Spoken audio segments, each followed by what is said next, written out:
Hey, what's up, Hope+Elim? Pastor Brown here. Very excited to share with you something that God put in my spirit that I hope that you find helpful. So I'm going to get to it. And you know, every time you try to do something to honor God with your life, you try to make a change, you try to do something that's going to increase your level of maturity. Anytime you try to restore, rebuild, there's going to be obstacles. With obstacles come opposition. It just always happens. I mean, people, let's just face it, sometimes they're going to hate on people trying to get their lives together. And if you're in that space, let's look in the Bible and see if there was anything like that ever occurred. Yes, indeed. Nehemiah, he had all of the provisions that he needed. He had the heart posture to go back and to rebuild the walls of Jerusalem, but yet he faced opposition. So you think that the word would just always be in a place where we could hear about the things that was going well? No, there was plenty of times when the people of God, they faced folks who were dealing with some hate. So let's get to it.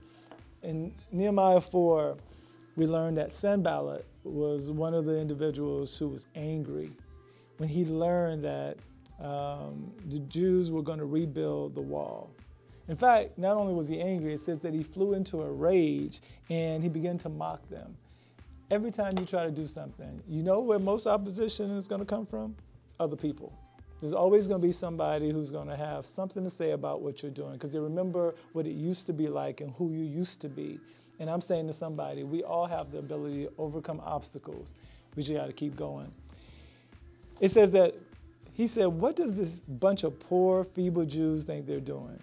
Do they think they can truly rebuild the wall in a single day just because of a few sacrifices? Do they actually think they can make something out of stones and rubbish? Sometimes the things that you see God turning around in your life, the things that you see God's going to take from here to there and going to make a mountain out of the molehill. He's going to make a masterpiece out of your mess. Other people can't see it, and that's okay. We can overcome obstacles if we stay the course.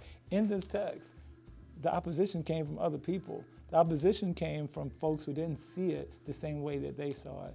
And so whatever God is calling you to do, however he wants to turn things around, whatever you set your mind to do, trust God that he's able to help you to rebuild, restore, and renew whatever it is. But you know, misery loves company. So Sanballat had his friend Tobiah, the Ammonite. Look what he says as he's standing near. He says, that stone wall would collapse, even if a fox walked along the top of it. So people will just discount the greatness that is in you. They will discount the things that God is doing in your life. So who are you going to believe? You can believe the opposition of people. You're going to trust the promises of God.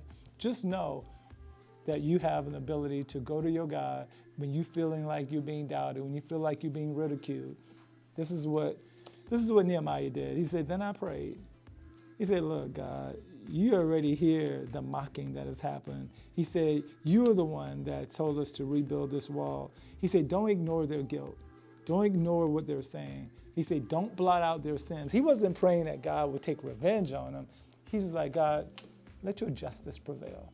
So let's trust God that whatever he's going to bring about from the opposition, trust him that we can stay obedient to whatever the promise is. Rebuild that wall, rebuild that family, rebuild your life. Take away all of the guilt that you might receive from being ridiculed and trust God's promises. We all can overcome the obstacles in our lives. So listen, don't forget, coming up, Holy Week, it won't be long. Make sure that you prepare your hearts, your minds as we continue to journey towards the cross. Make sure you understand that on Thursday, it's coming of Holy Week. Good Friday is going to be a great time for us to be reminded of the passion of the Christ, and then we're going to sit with it for a while in preparation for Resurrection Sunday. I'll be there. Hope to see you. Bye-bye.